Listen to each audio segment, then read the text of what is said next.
One skill we're going to have a lot of fun with, and that's paddling through waves. Now there's a few techniques that you need to learn in order to make running through waves easy. Number one, when we first start hitting waves, you're going to feel tense and you're going to want to lift your knees and tighten up your hips. And what that's going to do is that's going to make you feel less balanced instead of more balanced. The key to running through waves and getting comfortable for the boat going up and down, the boat rocking side to side, is to completely relax your body. Now, how do you do that?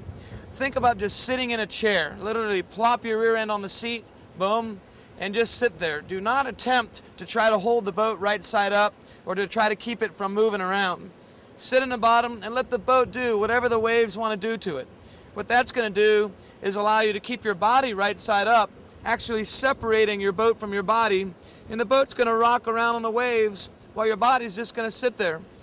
So instead of locking your body up, if you lock your body up, when the wave tries to tip your boat a little bit, it throws your body with it, and that's what's going to cause you to tip over. Now, do you run waves straight ahead, pointing straight downstream? Do you run them sideways at an angle? Yes, you do. You can run them any old which way you want, even backwards. But as you're learning, you're going to find that if you're just floating down the river and you're going to go ahead and go straight through a rapid without any real maneuvering, it's probably easiest to point the bow downstream so you can really see where you're going and go straight through the waves. However, within a short amount of time, you're going to start realizing that you're going to be in waves and need to catch an eddy. So if you need to catch an eddy while you're in waves, guess what's going to happen? You're going to be sideways. Is that bad? No, not at all. Running through waves sideways is just as easy as running them straight down. In a lot of ways, even easier. And the reason is because when you're running sideways, the way that almost every time if you were to tip, you'd be tipping upstream, what that means is you always know which way to lean your boat slightly, and that's downstream. So when running waves sideways, it's the same thing as running them pointed straight downstream. You're going to relax your body, you're going to keep your weight over the boat. You're not going to try to lean the boat one way or another to try to keep right side up. Again, you're just going to sit your rear end on the bottom and let the boat rock with the waves. That's the easiest way to stay right side up. Also, by just sitting there, it's not difficult to maintain that position. It doesn't require a whole lot of thought. You just relax and sit there. That frees your brain up and have enough brain power to go ahead and paddle and get to where you want to go. As we go from a Class 1 rapid, which is just very little waves, it might move your boat around a little bit, but it won't make you feel like you're going to lose your balance. And moving to Class 2, the waves start to develop. And as we move closer and closer to Class 3, those waves are going to become bigger, more developed, and they're really going to allow your boat to rock up and down and side to side. That's when it really starts getting exciting. Now, contrary to popular belief for most beginners and people learning to kayak, as the waves get bigger, they don't actually get any more difficult. They just simply make your boat do bigger rocks, but if you keep your weight over the boat, it's the same thing. You're not going to find yourself losing your balance.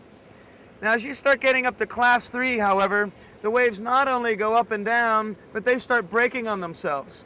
A breaking wave, as it's called, has some of the features of a hole. When you hit the wave, it's going to crash, it's going to splash you in the face, very cool. It's also going to slow your boat down.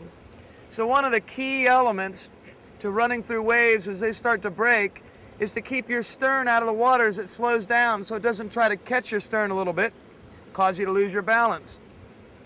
So as we start running a little bit bigger waves and hit Class 3, the key is going to be to get our body weight forward and reach our paddle over the wave. That allows us to paddle through the wave and keeps our stern out. Now when we start hitting breaking waves sideways, we have a technique for that as well. As we hit the wave sideways, we're going to be going up the wave and the foam pile is going to slow us down and try to surface a little bit. Not only that, but that foam pile is going to hit us in the body and it's going to try to push our body upriver a little bit. That's going to allow our upstream edge to catch and it's going to try to tip us over. So we need to be prepared for that. How do we prepare for that? As we're going sideways and hitting a breaking wave, we need to make sure that we have our paddle in on the downstream side and are holding our upstream knee up just slightly. That's all that needs to happen to allow us to hit the wave, slow down, and go right over it in perfect balance. The reason that we put our downstream paddle in the water is it simply allows us to brace if we need to. As far as your bracing technique goes, I'm not going to go super in depth in bracing because we've got a video called EJ's Rolling and Bracing, of which you can learn those skills in depth, and I highly recommend it if you haven't learned it already. Being able to roll on a river and being able to brace are one of the key elements to being able to stay right side up or rewriting yourself if you tip. What we're going to try to do is get you down the river, right side up, and learn about the features in the river. Like holes, not all waves go straight across the river. Some of them are diagonal or angled waves, otherwise known as reactionary waves. Now what makes these waves different is if you're paddling straight down the river and you hit a diagonal wave, it's going to try to turn your kayak. If you're pointing straight down river and you hit a diagonal wave, it's going to turn you. Why? Because it's going to hit your bow and railroad you along the wave, basically deflecting you off the path you're originally going on. So how do you get past the diagonal wave without getting deflected? You need to hit it perpendicular to the wave. By hitting it perpendicular, you can get over the diagonal wave, turn back downstream, and head down the river. Here's an example of a reactionary that if you don't get over, is going to surf you all the way from river left, all the way back to river right. And then if you look downstream below that, there's another diagonal that's going to surf you all the way from river right, all the way back to river left if you don't punch through that. Is this good or bad? Yes, it is good or bad, depending on what you want to do. If you want to maneuver from one side of the river to the other, remember those diagonals are there to help you.